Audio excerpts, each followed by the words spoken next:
Assalamu alaikum wa rahmatullahi wa barakatuh. Yake yar uwa mai albarka. A matsayinki na ƴa mace musulma, shin akwai wani tanaji, akwai wani damara da kika yi na neman ilimi ingantacce wanda zai amfane ki kuma ya amfanar da iyalanki?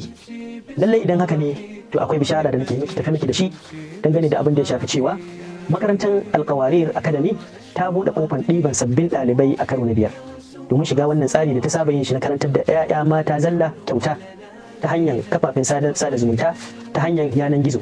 Don haka wannan dama ne a gare ki hanzari domin ki kokari ki shigo cikin wannan tawaga wanda za su zama to a karkashin wannan tsari domin samun abin da ya shafi ilmoma kamar hadisi, kamar tauhidi, kamar fiqh da sira, da kuma abin da ya shafi bangaren taskiya da tarbiyya da sauran bangarori ma da suka shafi wato abubuwa da ya mace ke bukata domin inganta rayuwarta ta duniya da kuma rayuwarta na lahira.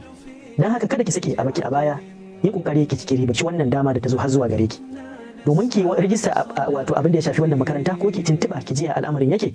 Za ki iya bibiyan wannan adireshin namu da ke karkashin wannan bidiyo. Don haka wannan dama ce, kada ki sake wannan dama ta kubce miki, kada ki sake a baki a baya.